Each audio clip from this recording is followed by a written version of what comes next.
Welcome everyone. Nick Wagner Sr. here at Sunday night, which means it's another live episode of the Full Potential Podcast. So we do this live every Sunday night. Although I will just be programming note, I am taking off next Sunday, so it's Thanksgiving weekend here in the U.S. So I'm going to give myself a night off and not record next Sunday night. But we record almost every Sunday night at 8 o'clock Eastern time with amazing guests like Erin. And then those of you that might be watching this later, we actually share the recording on YouTube, we share it on LinkedIn, we share it on Facebook, and then I take the audio and I turn it into the Full Potential Podcast, which I distribute on all major podcast platforms, and you can check it out. And Erin, I often get asked, why do I do this every Sunday night? Why do I take an hour out of my Sundays instead of watching football like you were doing with your family? Why do I interview guests like yourself? And I really do it to help empower people by having awesome guests like you share their career journeys, because I'm of the mindset that hearing about other successful people's career journeys can really help you as an individual learn what might be for you, right? So if you can hear like, hey, Erin did this and she was successful, then why can't I do that and be successful? It's kind of the way I go about it. So I've been doing the podcast now for a little over 2.5 years and have spoken to some amazing people. And you are actually my 1 year anniversary of doing it live on LinkedIn. So I wanted to just share that because I thought we could celebrate, right? So 1 year since I started doing it live on LinkedIn. So why don't we dive into it, Erin? So it's Erin Hatzikostas. I asked her specifically to make sure I said her name right because I hate saying people's names wrong. So Erin, welcome to the show and thank you for making time tonight. Yeah, I'm happy to be here. It's funny, when I was getting ready to jump on, I was like, wow, Nick times this perfectly because actually football's over, but tonight there's actually an overtime game, and I thought, well, there's a little wrinkle, but that's all right. It's not the Giants, it's not the Lions, my two crappy teams that I follow, so I'm all good. Well, I Good. appreciate you stepping away from the family, 2 rooms over to come on with me. So why don't we talk about this? You have a passion for people's careers just like me, and we're gonna talk all about your career and how you help people with their career, which is gonna be super fun. But why don't we first start with it? And I'm gonna laugh when you answer this. 'Cause I know you're gonna have a great answer. So when you meet someone for the first time, Erin, and someone asks you like, "Hey, who are you?" Mm. What do you say, right? Like, how do you describe Erin to someone you have not met yet? Yeah, it's funny. It depends on the person, but if it's a business setting in particular, so I'm not at the bar, which quite frankly never happens anymore, right? Not just COVID, but I'm old and settled down. But I usually I usually tell them, because I spent 22 years in healthcare, I usually tell them the story that, like most people in college, I was sort of lost. I went into engineering and didn't do well in that, and was sort of lost in what I wanted to do next. I kept taking math classes though, and my entire career and my entire life was shaped by this one moment when my roommate came home from class. So she was a junior. I think she was a year older, and she was in the business college. I went to Western Michigan University for my undergrad, and she was so jacked up. She's like, Erin, I found it. I found the career for you. It's high pay, it's low stress, and you just have to be good at math. And you're like the only person I know that's good at math. It's called an actuary.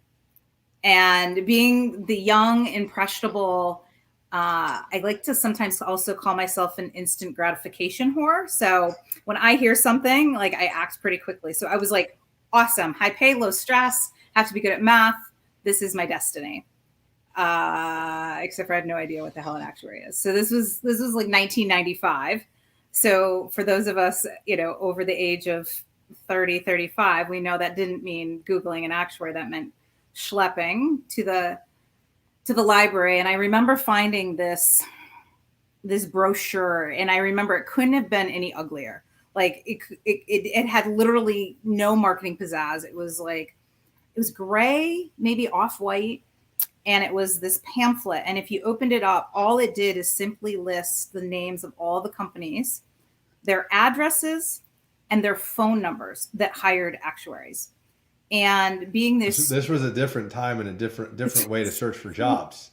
slightly different, and being the astute person I was, I quickly noticed a pattern, and that pattern was that a lot of those actuaries lived in Connecticut, and I could not find Connecticut on a map if you asked me to. I knew it was a small state. I knew it was somewhere out east. And that started my venture into the healthcare world. And what I like to say is, so I kind of swindled. There's quite a story. I swindled Aetna into hiring me. And actually, there's a funny story I never tell, but you know what? I'm going to tell it because you work at Cigna. So here's the funny part that I never tell people. So I swindled Aetna and Cigna into interviewing me. I had never passed an actuarial exam, which a lot of companies, you sort of had to have maybe the first one. But I told them I had a friend that lived in Connecticut. And it was true, except for the friend was somebody I waited tables with, and I don't even remember her name anymore. But I knew somebody in Connecticut, and that I was already going to be out there for spring break. So might as well give me the interview because I just happened to be in town. You're already there. I had no ticket, no plans, but made plans. So Aetna, I don't remember how many companies I talked to, but Aetna and Cigna both agreed to give me an interview. And I have to be honest, there was a bit of a contrast.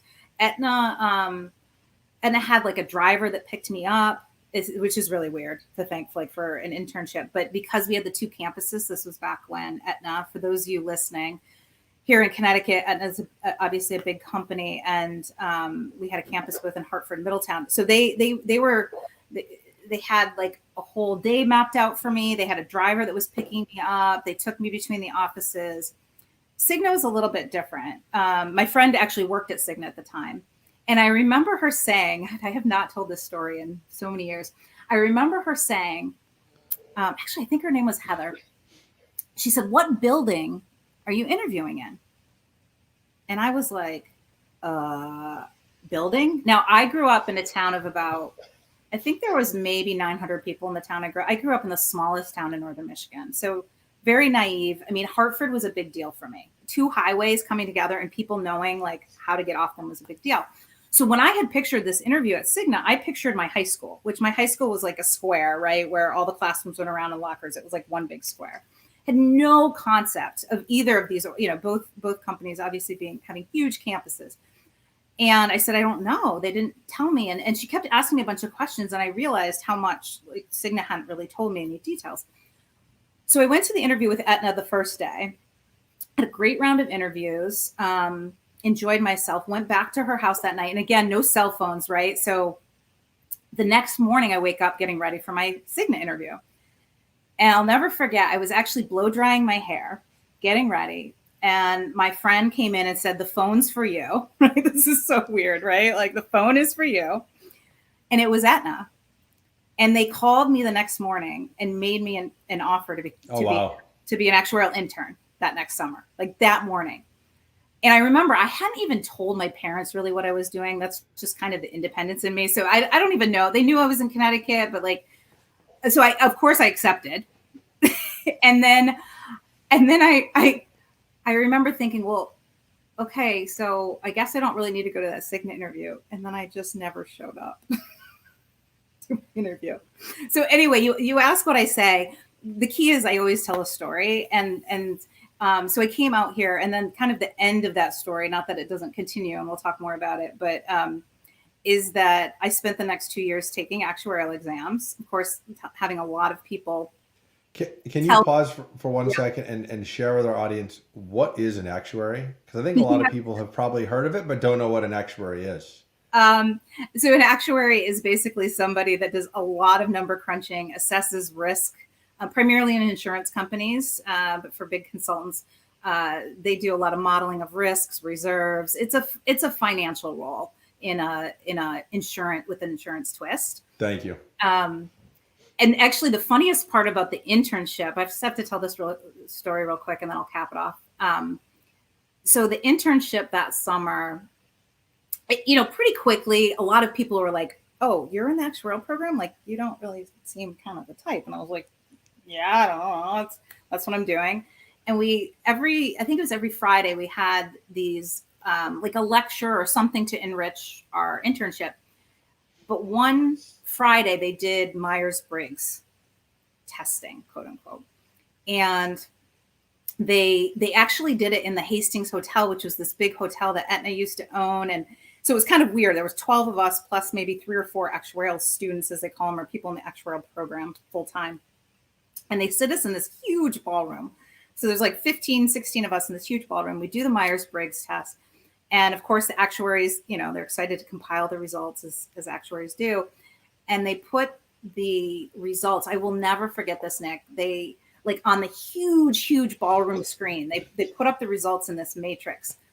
And all I remember is, like, so excited. And I look up and all I see is I'm all by myself. And I was like, So for the next 2 years, I took actuarial exams, maybe 5 or 6 of them. And for the next 2 years, I became the proud recipient of 5 or 6 failures. And so, yeah, I was a complete actuarial failure. But that's usually how I start out my story, usually in a little bit shortened version. I love this story, and I just want to highlight one thing that I never recommend for people that have an interview to just not go to the interview. I just want to make sure I throw that out there because you never know if you might work for that company in the future. So don't be like Erin. Don't be like Erin in that sense, right? The other thing's totally cool, but don't skip interviews. And look, I think a lot of people might not realize this. Being an actuary is an extremely hard profession, right? I mean, it is Well, those no tests joke. are graded on a curve.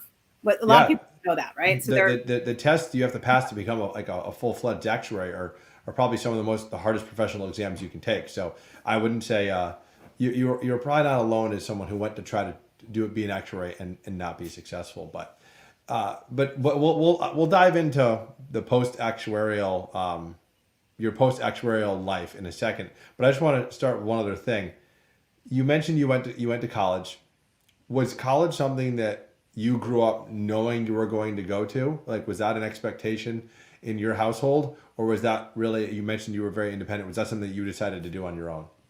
Yeah, I think college was always sort of expected, on my own. It was never, if my dad were here, he'd tell the story about how insanely independent I was. So didn't they didn't really have to tell me to do too much. Usually they had to pull me back more than anything. But yeah, my parents were both teachers. They met in middle school.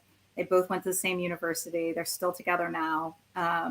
They've been married almost 50 years. But yeah, college was definitely always a plan. What I wanted to do, of course, was the bigger challenge. Yeah, and I think a lot of people are, and you know this from the work you do, a lot of people have no idea what they want to do when they're in college or even after college, or even when they're 38 like me. They still don't know what they want to do, right? I think that's very common. So I just wanted to make sure I asked that because I'm always kind of curious what the expectation is about school post high school for individuals. So let's fast forward. So you failed 5 or 6 actuarial exams and realized at that point you weren't going to be an actuary. You ended up staying at Aetna for over 20 years. So clearly you enjoyed the company. So how did you pivot from being an actuarial failure to something else? And what did you pivot to? Yeah, I think one of the things, a couple things. One, it's hard not to feel down, right? I mean, I joke about it now, but I graduated second in my class. Of course, that was like 87 people because I was in a small town. But, I'd always gotten A's, right? I'd always gotten the good grades. I did well in college. But I also noticed that the things that I was deficient in, like there were other things that I had. So, for example, I remember sitting in a team meeting one time. I was in my actuarial rotation. So in the actuarial profession, usually you have like a rotational program. And so I was in my first full-time rotation. And I remember my boss, and he was a classic actuary. He was an FSA, no problem with exams, but he was as shy and sort of nerdy and introverted as they come. And I remember him being really nervous to present at this team meeting that we all went to with his boss. And then, sort of our level was there. And I remember thinking like, I wouldn't be nervous at all. Or maybe I even presented. And it was that same department. I remember when I failed one of my exams and I had this other woman I sort of dotted line to. And I remember her just looking at me and saying, you know what, Erin, you're going to manage actuaries someday. And so, I saw early on that there were other opportunities for me. I knew the reason that they had hired me into the program wasn't because I was probably going to pass a bunch of exams, but that they saw something else in me. And I just always, this is, I think, critical for your listeners. And like you said, whether you're, 22 or 62, is just to always be thinking like, what do I like and what am I good at? And, so how do I get 50% uncomfortable in that next role and shed the things I don't like or I'm not good at and do the things that I did. And so I remember having roles like my next role was in underwriting. So that was another, actuarial rotation. But the difference with underwriting is you were a little bit out from behind the desk, right? So before that was in like this reserves, heavy actuary area. And I remember part of my job, of course, was to talk to salespeople, right? You were sort of the conduit between the numbers and the guys trying to make the sales and the girls. Correct. And I remember loving that. I was like, I really like talking to the salespeople. I love negotiating. I love shooting the shit. I love like just kind of like that's where I feel comfortable. And so, it was just a matter of recognizing that like what I wasn't good at, there were other things out there that I could pursue and that I could be good at. You bring up a great point, and I think a lot of people. Well, I think it's a couple things. I think a lot of people will end up going down a path because they think they have to go on that path because someone told them, and that's a very common thing. It could be your parents, it could be a professor, it could be name the individual. I think that's a very common thing. Mm-hmm. But I love how you weren't afraid to pivot, and I think that for a lot of people. That's not so easy, right? I mean, I think a lot of people would have said, "No, I want to make this work and keep going." But you were able to recognize, and I think you had some hints, right? I mean, you had people asking you, like, "Hey, like you're an actuary, right? You got your results of the personality assessment, and you realized, like, maybe I am different." So it sounds like you were getting hints as far as maybe this wasn't the career for you. But you mentioned that you went to underwriting and you ended up. Working in I don't know how many total roles at Aetna, but one thing I want to ask you, because I think this is a very common thing that people ask, is you're in a Fortune 50 company. How did you find your next role all these times? Right? Because you tried so many different things. How did you always find that next opportunity? Did people tap you on the shoulder and say, "Erin, we want you to do this," or were you going out there and finding your next role? Yeah, well, I mean, so the first thing I'll tell you, I'm a little bit flippant, but like it was not through like the HR sausage factory. I can tell you listeners that, right? Like it certainly wasn't through, looking for a posting, looking for a job and applying. Mine were always when I sort of had this itch for something new, which I later started to really realize the pattern and how I was feeling, and that they were driven by me wanting to be like exponentially learning all the time. But quite frankly, almost all of my new roles simply came from me deciding I was ready for something new, me reaching out to some mentors and people I knew in the company, having lunch, telling them, "Hey, I think I'm ready for something new." And that almost always spurred, the opportunity, especially after I had my first big girl role and sort of started to become, really have a reputation where I was an international and doing all these things. Once I started to have the relationships, that reputation, most of the time it was lunch, and usually there was, something that would start to form that kind of fit my need and that I could help that next rollout with as well. It's interesting because I think a lot of people assume that you have to go the traditional path of, oh, there's a job posting, I'll apply for it and see if I get that role. But it sounds like you are the exact opposite. And I think I just wanted to highlight that because I think a lot of people struggle with finding their next opportunity, which is why a lot of people end up in the same role for 5, 6, 7, 8, 9, 10 years when they might have wanted to do something different after 3. So I appreciate you sharing that. You had you mentioned your first big girl role. You had multiple big girl roles, I think. I like how you called them that. But I think it was about 5 years ago, right? 5 years ago now, you actually left Aetna. Well, I guess it's only been 2. It's been just under 2. I shouldn't say you didn't leave Aetna. You went to a subsidiary of Aetna, right?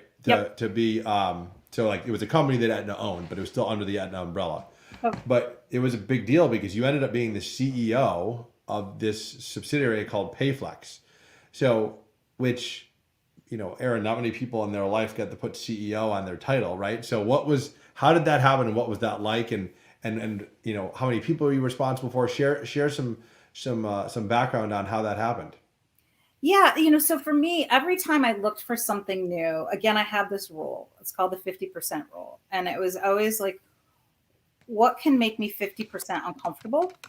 And part of that also translates to what are the things that I'm looking to fulfill. So, for example, when I left my international role and went and ran the national accounts network team, I knew I needed to lead a bigger team. I had a team of like 5 or 6 in international. I needed to lead a bigger team. So I was always I never had like a long-term strategic plan. It was always every time I made a move, it was like, how can I get 50% uncomfortable, sort of pull that lever that helps me really leap. And then also, a lot of it was, how can it meet my current needs personally as well? So, for example, when I was in international doing big stuff, we were trying to have a family. And I finally realized that traveling to London every month or two was not, we were having trouble, and that wasn't helping it. And so part of the reason I took the next role was to lead a bigger team, but part of it was like, I need to be stateside. I need to focus on my family at this time. So I did sort of the classic laddering, as Sheryl, Sandberg calls it. But it was interesting when I joined Payflex, which actually was 8 years ago, time flies. It was just after Aetna had acquired, and same thing. I was itching, decided to sit down with a couple mentors. Hey, can you grab lunch? Pretty quickly, an old boss of mine who was running the integration for that company said, "Oh my God, we'd love to have you over." They kind of recruited me over to just really lead kind of a business development role. And what was interesting about that I think is really important for your listeners, is that it was by some means a step down, right? So I went from leading a team of about 40 people to I had no team. Now the goal was for me to build a team. There was a vision, but I often, when I coach people, I talk about it like finding your next role is kind of like looking for a house. It's really all about location, location, location. And just like when we're looking for a house, we're so tempted for that house that has like the fully remodeled kitchen and like move-in ready. But usually that house is like a 45-minute drive from work. It's usually in a crappy neighborhood on a busy road. And those are things you can't change, right? Instead, we should really buy the house that's a 5-minute commute and in this great neighborhood, and then remodel over time. And I see jobs the same way, right? And the analogy is, the right neighborhood is the right culture, the right growth trajectory, right? So Payflex, for example, was interesting to me because it was in a macro growing industry, right? Health savings accounts, flexible. I knew that industry was growing. I also knew it was an acquisition. I knew over time there'd probably be leadership changes, right? Like as you typically do when you bring in a small company. And so I always really suggest people that I tell them, like, listeners, you should know that the chances that at the very moment you want, let's say you're trying to become a director, or you're trying to have your first management job, or whatever that is, the chances that that very job becomes available at the same time that you're looking for it is like slim to nil, right? But if instead you find that right location, you find a company that promotes from within often, you find a manager that is, not going to suffocate you, that's going to promote you. You find a business or a company or a division or an organization that's growing, right? They're not contracting, that that whether it's them on a micro level or the macro industry is growing, the chances that you end up in that next role within like 6 to 12 months, if you go in and kick butt, are huge. But but the chances that you get that right at the very moment, and I did that so many times when I became CEO. Like the people that I was like, if you're willing to come on the bus for a role that's not very sexy, you have to fight off all your LinkedIn friends and all your people in the company. Maybe you think are going to think you didn't take the best job. If you can get past that, like, let me tell you, you're going to come in here, you're going to kick butt, and we're going to have a big role for you probably within the next year. So that was, when I went to Payflex, I was sort of like, great neighborhood. I also had a 1 and 3-year-old. So, right, like life was hectic, and I thought, well, it's not the worst thing. And they weren't paying me less. So I'm like, it isn't the worst thing. And, I joke about it. I mean, essentially, as the leadership team started to leave, so most of the leadership team put in place was, from the acquired company, and they're entrepreneurs. So there's only so long they can last in the big, the big machine. And basically every time they left, we're like, oh, let's give it to Erin, right? Like, okay, now you run product and strategy and marketing. And then I tell this story. I actually just did a TED talk that'll be out hopefully in the next month. It's in the TED Talk Sausage Factory right now, getting ready for the interweb. But one of the stories I tell is, that was all going well. And then one Friday, my boss called me, and it was that typical, like, a Friday working from home. This was back in the day when that was a novelty. I was kind of in that, just like do the easy stuff, nothing hard. And he says to me, hey, can we talk? And I said, sure. And he said, well, this is a little bit heavy for a Friday, but I've decided to leave the company. And I want to know, is it okay if I recommend you as our next COO? Because I was reporting into him. And I remember pretty quickly saying, no, thank you. And, for a lot of your women listeners, but I also believe that for many men, like you're a family man, like you're constantly running this compromise calculation in your head, right? Like, so in our heads, we think there's this anti-correlation. Every step move we take will mean a declination of everything else in our life. And that could be a relationship with your spouse. It could be time with your children. It could be time to be healthy and work out and run. It could, in a big part of the compromise we worry about is our soul too. And so I actually said no. And then I remember asking him what plan B was, and he played it very well. He told me like this guy that I couldn't stand, and I was like, okay, well played. Don't want to work for him. And then I thought about it over the weekend, and what happened was I realized that the reason I said no was that I was really worried about having to become these people I would see, right? Like the CEO, by that time, it was really an executive level, position. And I had this view of executives, right? And I just saw egos that were, as I tell it in the TED Talk, I was worried my ego would grow, my calendar would overflow, my home life would become a shit show, and my personality might even start to blow. And, so I was worried about coming into this mold or this club I'd have to fit into. And then it finally hit me. And this is something I talk about in my book. I keep having to relearn this one. But I finally realized you shouldn't not do something because you hate the way it was done before. You can do it your own way. So all that shit I didn't like. So what was some of that? On the plane all the time. I found ways to not be on the plane all the time. I traveled. I had to. But I did, I had people around me. I had a head of sales that was a, traveling junkie. I'd send people off, becoming stuffy. I bucked the trend all the time, Nick. I never sent those stuffy communications with my headshot at the beginning. I'm like, everybody knows what I freaking look like. I don't need to put my headshot in my communication. And no, unfortunately, none of my communications manager could ever nail my voice. And I would say my team knows my voice. So anyways, I ended up taking the COO position, and really that was the hardest part. Once I started in that role, which was a high pressure role, I had a lot more financial responsibility, operational responsibility. And once I realized I could actually do it my own way. I didn't have to become somebody I didn't. And in fact, by not doing that, by being somebody that was more approachable and more authentic, I was getting better success because, I had talent running to me, wanting to work for me. And I had negotiations that I would just basically, I had one negotiation was a make it or break it negotiation. And I told him well, if I get a good deal here, I'll probably have a good shot at becoming the next CEO. It worked. I got a great deal. Right. And so I started to realize it. So I did that for about a year, and just to get to the CEO position. And then my boss got moved on to a new assignment within Aetna. And he called me. Of course, it was we were in Florida, getting ready to go to a water park for vacation, shedding all devices. And I get a call from, the big guy. And he says, I'm leaving. They're putting me on this assignment. You're going to be interim CEO, but they're posting it to make sure there's nobody better. And I don't think he actually said those words, but that's what I heard. That's what you heard. Yeah. That's essentially what I heard.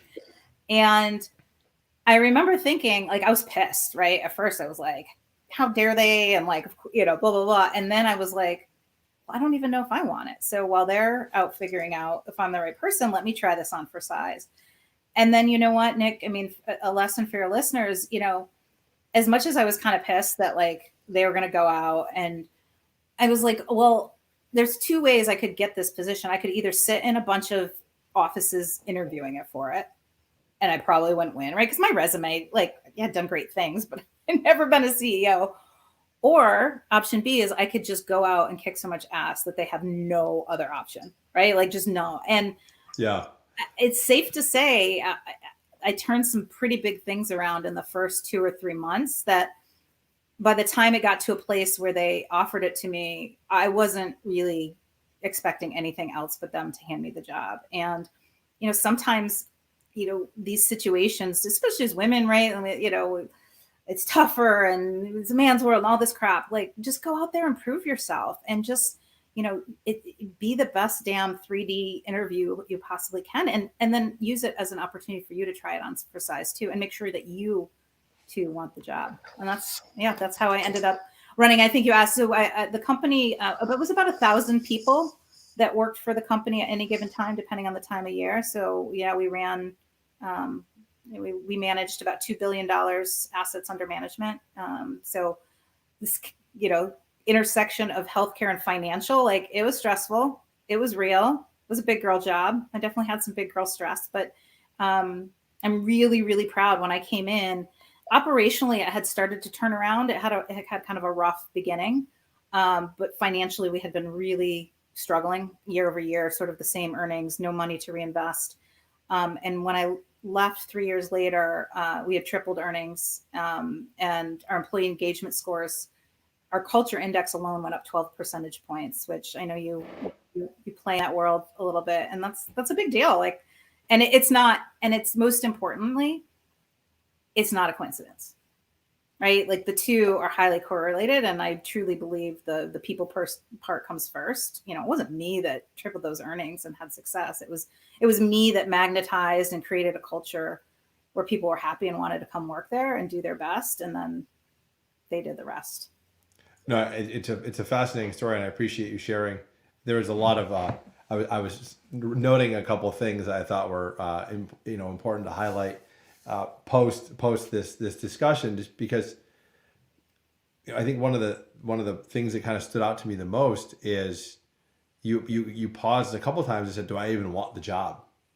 And it's actually okay if you don't want the job, right? I mean, I think that's something that a lot of people don't realize, that you ended up taking both of them, right? The COO and the CEO position, but it's okay to not take a job if it doesn't fit for what you want to do at that time, right? So I think that was a great point.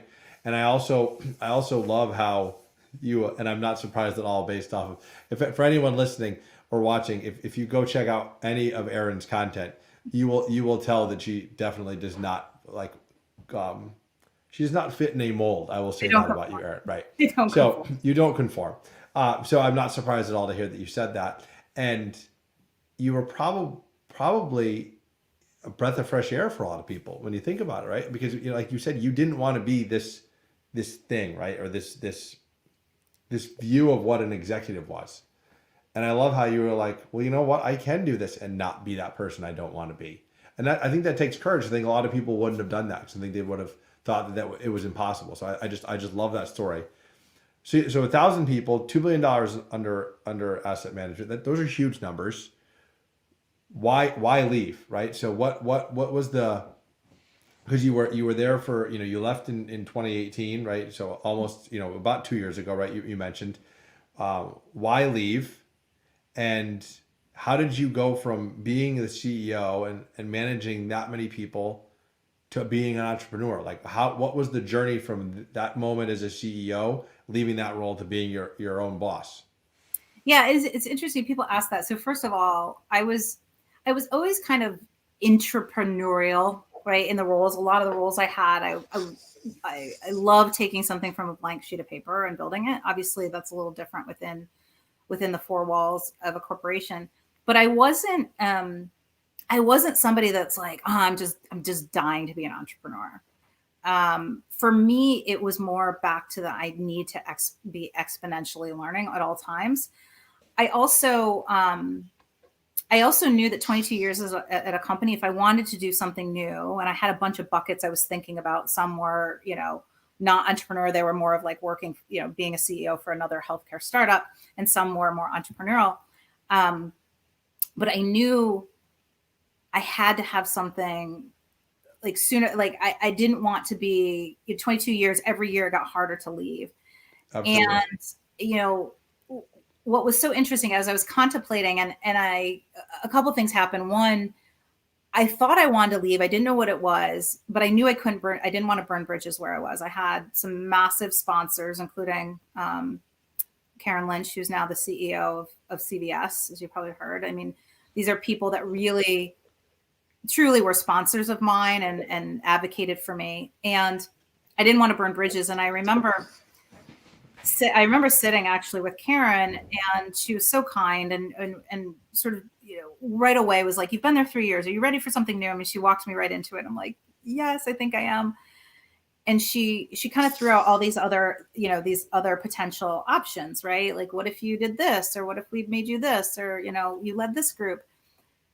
And when you go to a restaurant and you're looking at the menu, how you kind of almost, I don't know, I think other people do it. Maybe I'm just a freak, but sometimes I'll just like taste the things, right? You like fake taste them. You're like, do I feel like a burger? No. Do I feel like a taco? Yeah, that sounds right. And I was kind of going through that, like reading the menu process, and everything didn't, like, I was like, I don't want that. I don't want, but I had to like change my words every time. So I'd be like, "No, thanks. That doesn't sound good." And then did she say another one? And I'd be like, "Okay, I can't keep saying no." So I'd be like, "What I like about that is this.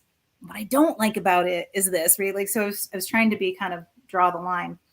And I remember kind of getting to a place where I was pretty sure whatever I was going to do, I was ready to do something new.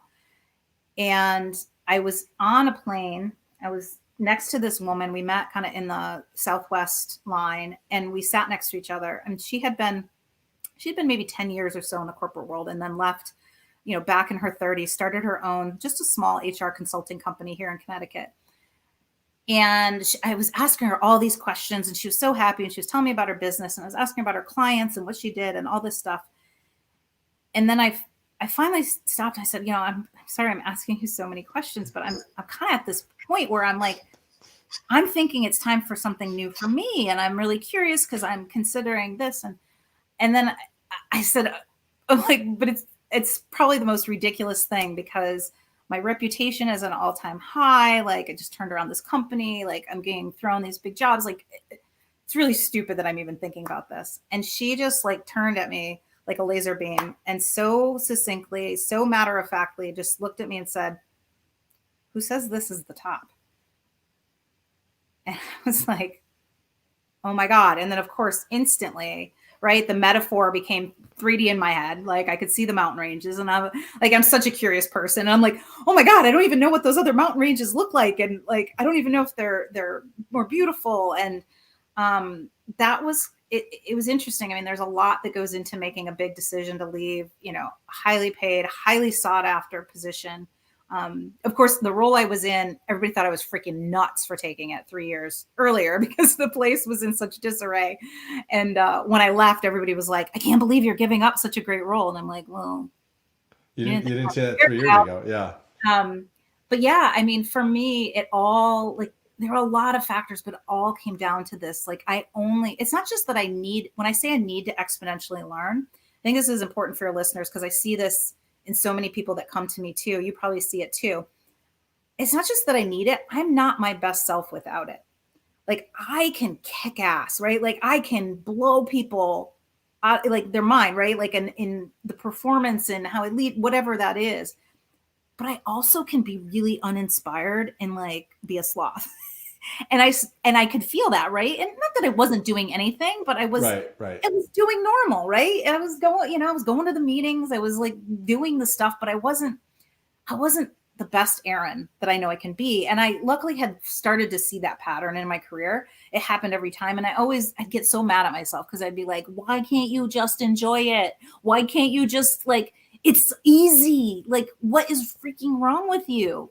But at the same time, it always trumped it. I hated not feeling that that desire to learn and be challenged and learn something new. And for me, to be honest, a lot of people are like, oh my God, what a risk. And I was like, I don't really think it's a risk, because worst case scenario, when you leave an industry, like, I left healthcare, which is not going away anytime soon, and you leave it with a great reputation, like there's the safety net's always there.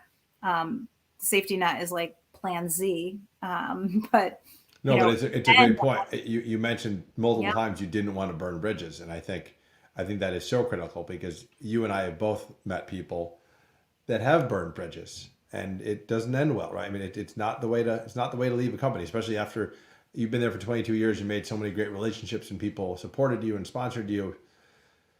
So it's interesting how, and do you still talk to this woman who gave you this great advice on the yeah, Southwest plane? yeah. I have her on LinkedIn, and every once in a while I'll tag her in something, and she's so humble about it. And oh my God, and I'll be like, you changed the trajectory. And same thing with Amy. So my roommate that came home from college and was so excited about my actuarial career. It's interesting. I hadn't seen her. It's a really great point. I hadn't seen her for 15, 20 years. She's, been living in Florida, and I was down there for a business trip. It was one of my last business trips. And I never do this, but for whatever reason, I was on Facebook and I did the old traveling, from Bradley to wherever I was going in Florida, West Palm Beach or whatever. And I forgot Amy lived near there, and she saw it. And she said, oh my God, I'd love to see you. And I said, well, how about dinner tonight? I'm actually flying in tonight. The meeting's not till tomorrow. You want to meet at the hotel? And I knew as soon as we started that meeting, I was driving the car. I'm like, I need to tell her. Like, I've never really told her, because it's a very emotional, like I joke about it, but of course the story continues. If I wouldn't have pursued an actuarial career, I never would have ended up in Connecticut. And if I never ended up in Connecticut, that's where I met my husband, right, at work. And if I would have never met my husband, I never would have had my children. So not even just the like having this great career, but like she profoundly, like that one moment Changed your life. It changed my life. And so I told her then, I've told this woman, and it's a great point. I mean, I really encourage people, you have no idea either how much you're being inspired, or quite frankly, how much you're inspiring others. And sometimes it takes like decades for them to understand the impact, and just one, inspire people, but also don't forget to go back and tell those people how they've changed your life. No, I think that's great advice. So let's. I want to pivot. So you leave Aetna slash sorry slash Payflex, Yep. and you immediately start your business, is my understanding, right? So you start Be Authentic, and I want you to share with our audience like what was your plan? What is Be Authentic? And I think my last question for you, third part of that is, in the 2 years, how has it changed? Oh God, yeah. Yeah, so Be Authentic Inc. was not my plan. I actually first started a software company, which I like to say because it sounds really freaking cool, except for I never built any software. So I, spent a lot of money on lawyers, on my logo, it was called Braid, on a domain. I worked on a strategy deck. I had this whole vision. The problem is that you always have to be in tune at what you're good at. And while it was very much a should, I was solving a problem that was one of my problems. I'm a businesswoman. I felt like I knew how to do that. But once it came time to build stuff, I was like, oh crap, I don't like to build stuff. Like, I like to create, but create and build are very different. And I had always, I had these buckets of things that I was considering when I left, because I really didn't have a firm plan.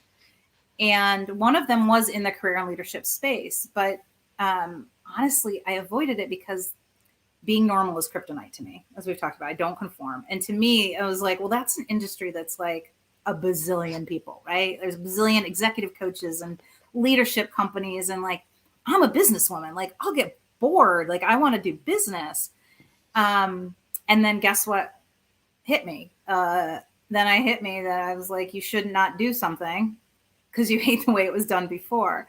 You should do it your own way. And really, what I realized is, okay, so there are a lot of career and leadership, but there's a lot of holes. There's a lot of things that I don't like. There's not enough humor. There's, it's too much stuffy stuff, like whatever it is. And so I can do it. And by the way, because it's my own business, I continue to be a businesswoman, right? Absolutely. It continues to do that. It's so my mission really is to radically change the workforce to make it more authentic. The word authenticity, of course I had heard the word, but I had never heard it or associated it with myself until I went to leave. And when I announced, I was leaving, and we did a retirement, I was there for another 4 months or so, transitioning the next leader.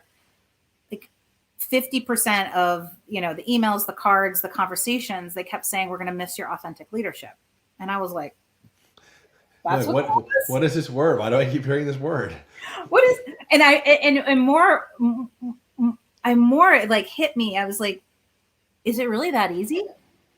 Like, is that what, I turned around the company, and I'm not saying it's easy, right? Like anything's hard work, but I always had this feeling like, okay, but I have all these other leaders that are like sacrificing vacations or like just giving up everything or always on a plane. And I'm like, am I just lucky that like I'm having great results, but I'm not, again, that curve, that compromise calculation wasn't really working for me. Like my family life was just as good. My kids you didn't give up your entire life. The curve was sort of different. And so when they said authenticity, I was sort of like, oh, that's what it was.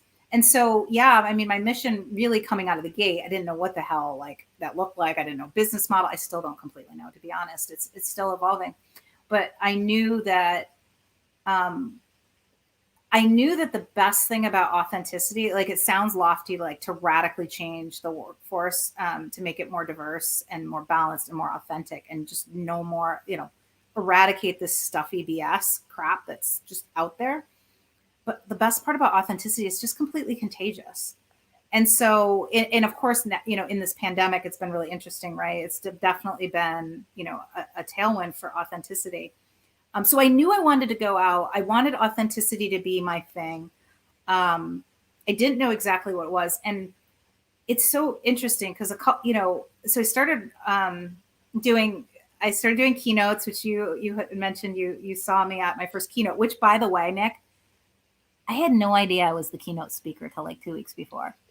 This is like typical Erin, and this is a great story for listeners. Like they see this stuff and they're like, oh, she keynoted this. And I got introduced to the organizer. I was consulting for a company that's part of the program.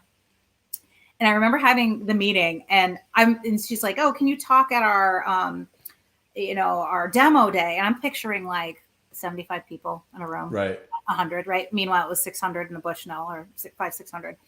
I was like, sure. And she's like, okay, I do this presentation. And then she started veiling like how many people? And she's like, oh, last year we had about, 600 people. And it's in the Bushnell Theater, which it was in obviously the smaller one, but still. And I was like, great. And so fine, didn't charge anything. I'll be there, right? It was like in 2 weeks, 3 weeks. So I talked to the client that I was working with, and he's like, oh, great. I hear you're going to speak. That's awesome. Are you doing the keynote? And I said, no, I'm just coming. Like I'm doing like a 20-minute show. And like a week later, his name's Brent. Brent sends me this press release for like, they press released, keynote speaker this year at InsurTech Demo Days, Erin Hatzikostas. And I was like, oh, no shit. I didn't know that. Like maybe I should charge something.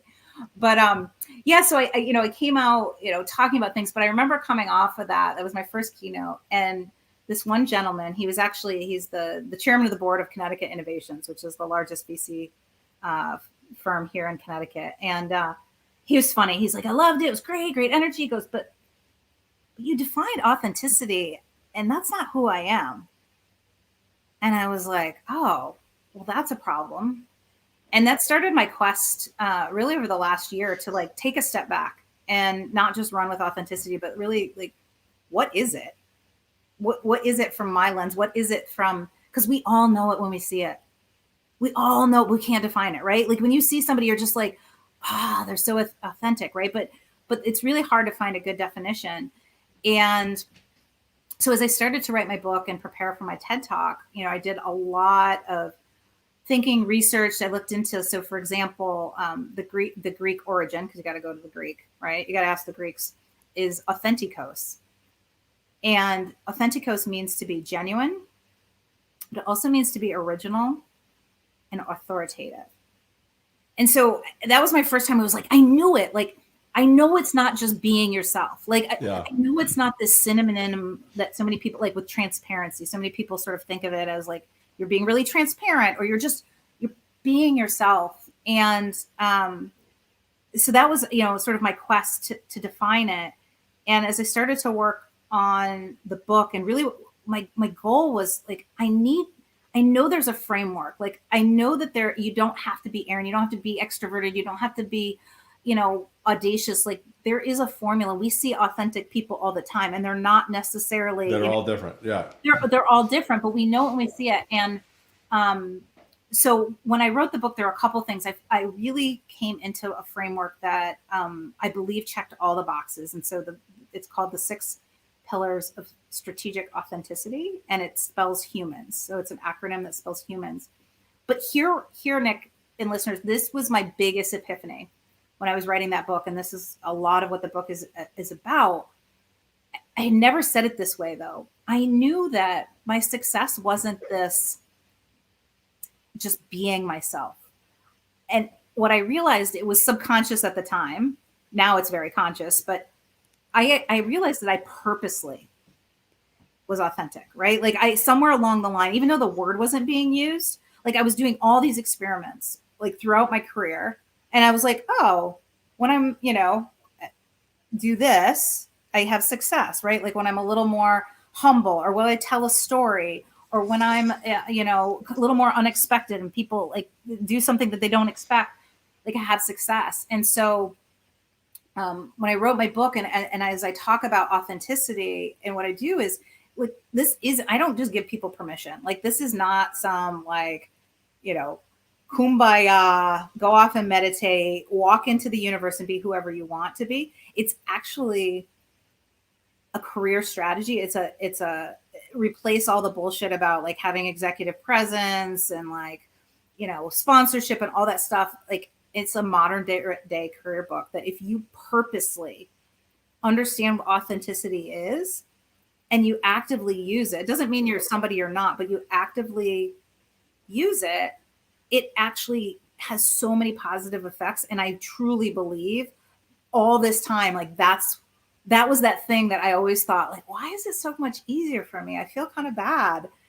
Why am I having this success? And it was because in the end, authenticity was my strategy. And so now I'm excited. Like, that's the next leg of my journey, is to help everybody realize, like, you can actually replace all those other career strategies. You can pretty much trump it with authenticity. And this framework that they've put together really gives you a way to start practicing it and doing that.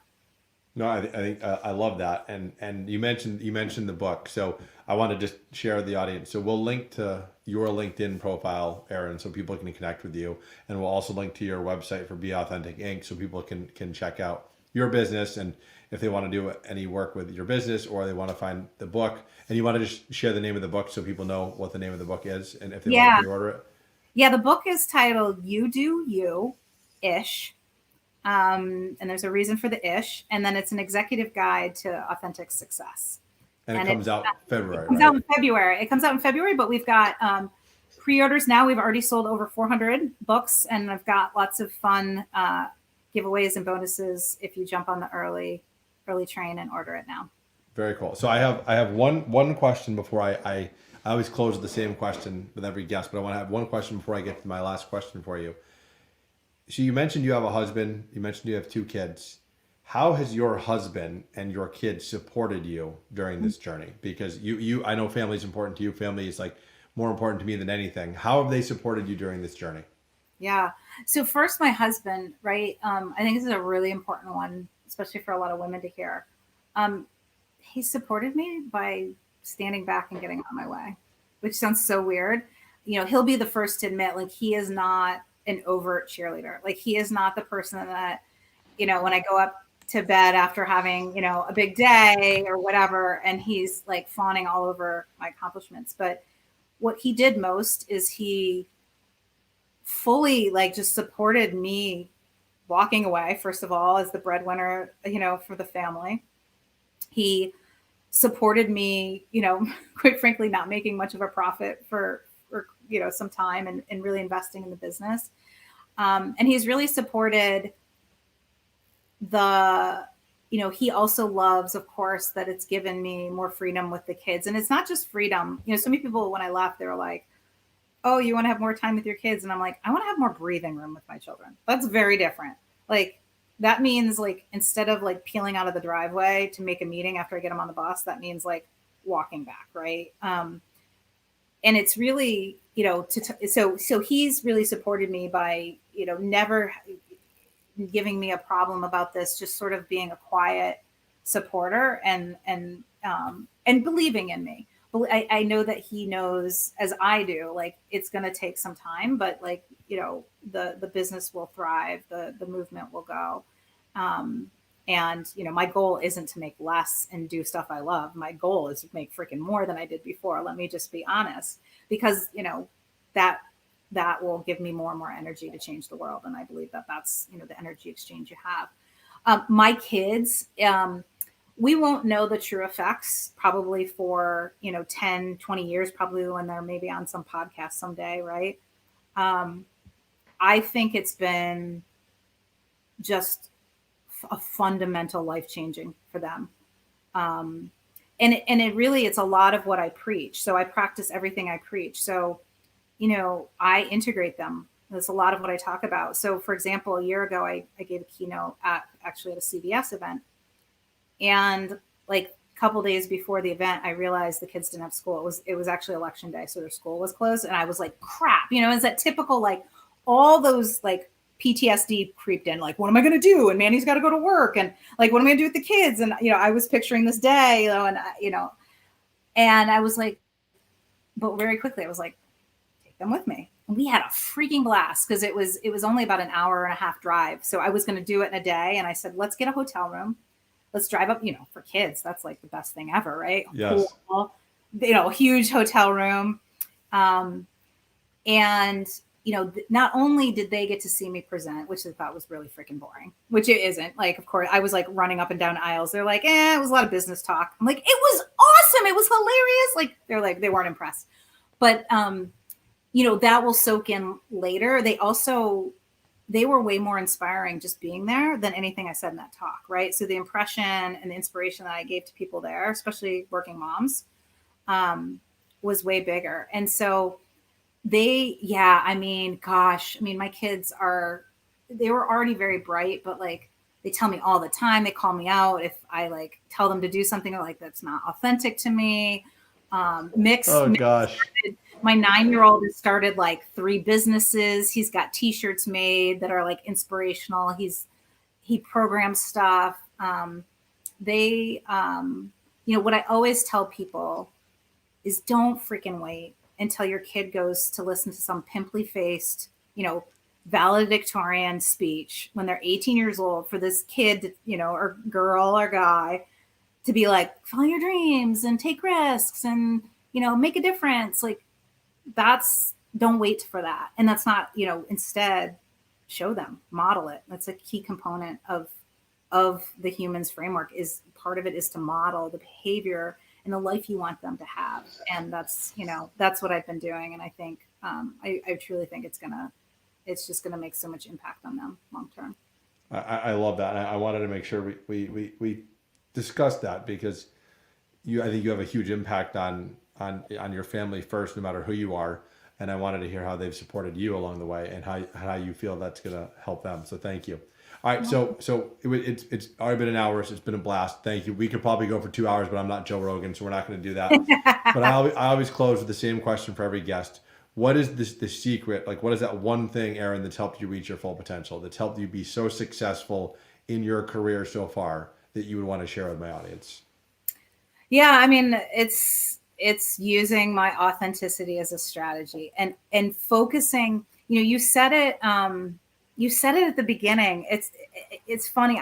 Another epiphany I just had a couple weeks ago. I have a podcast as well. And I was talking to my co-host, Nicole, and I remember going, actually, like most of the time, what I simply do when I'm sort of being authentic, I'm doing the things I would want to hear and see and do, right? Like you said that at the beginning, like at the end of the day, it's not that hard. So like when I go on a podcast, like I'm in my sweatshirt in my living room on a Sunday night. Does anybody want to see me in like half suit in my office? No. Like I'm just always thinking like if I were on the other side, what would I want to see? I mean, I had this like board interview with a private equity firm like a couple months ago. I didn't even realize it was going to be like an interview.